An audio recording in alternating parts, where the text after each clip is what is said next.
특히 협심증이나 고혈압이 있으신 분들이 갑자기 새벽에 찬 공기에 노출이 되게 되면 여러 가지 문제가 생길 수 있습니다. 더더군다나 이러한 그 문제들이 대개 어떤 한계에 도달할 때까지는 증상이 없거든요. 그래서 본인은 아무 문제가 없다고 하고 그렇게 행동을 하시는데 그걸로 인해서 여러 가지 큰 문제가 발생을 해서 호미로 막을 일을 가래로 막아야 되는 그러한 일도 벌어지게 됩니다. 예. 자, 박상주 원장님. 실제로 봄에 심혈관 질환 때문에 병원을 찾는 분들이 많습니까?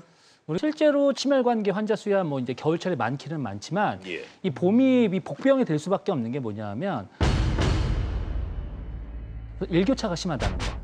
예, 아침 저녁으로 이 일교차가 심하다는 게 한 가지 문제고 또 하나가 뭐냐면 겨울 동안에는 활동량이 적어요. 아무래도 외부 활동을 안 하는데 이제 봄 되면 뭐 마라톤 대회도 하고 뭐 걷기 대회 이런 활동을 많이 하게 되거든요. 네. 근데 이 심혈관 질환이라는 게 사실은 쉴 때는 숨어 있다가 활동을 하면 비로소 어떤 문제를 일으키게 되는 경향을 보입니다.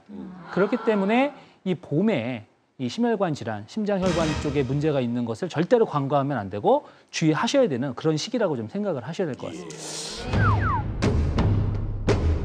사실 우리 엄지 패널 중에서도 두 분이나 이제 심혈관 질환 때문에 큰 수술을 받으신 분들이 계시는데요. 이 심혈관 질환이라는 게 어떠한 병을 말하는 겁니까? 요즘은 보통은 그 심뇌혈관 질환이라고 표현을 많이 합니다. 그렇게 하는 이유는 그 뇌경색이나 뇌출혈 같은 그 뇌혈관 질환하고 협심증이나 심근경색 같은 심혈관 질환을 합쳐서 얘기를 하는 건데 이러한 것들은 대개 고혈압이라든지 당뇨, 고지혈 등의 그 동맥경화를 일으키기 쉬운 질환의 원인이 그것이고요. 그래서 이러한 것이 합병증으로 주로 나타나게 되는 것이거든요. 그래서 심장질환하고 뇌혈관 질환이 우리나라에서는 암과 더불어 3대 사망의 원인이 됩니다.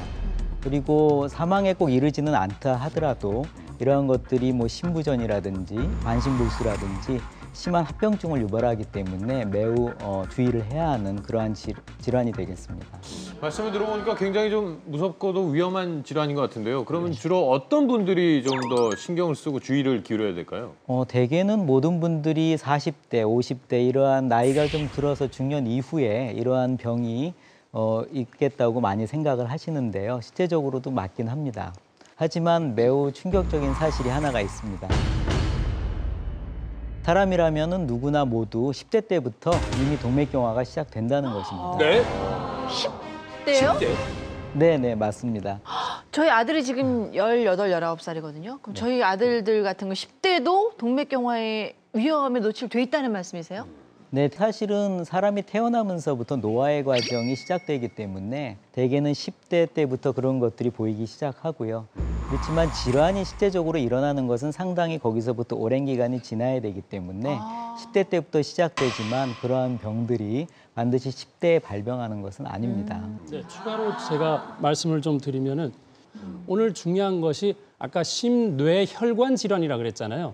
뇌가 원인이 아니라 뇌에 생긴 질환, 또 심장에 생긴 질환이니까 진짜 원인은 글로 가는 혈관들의 문제가 있다.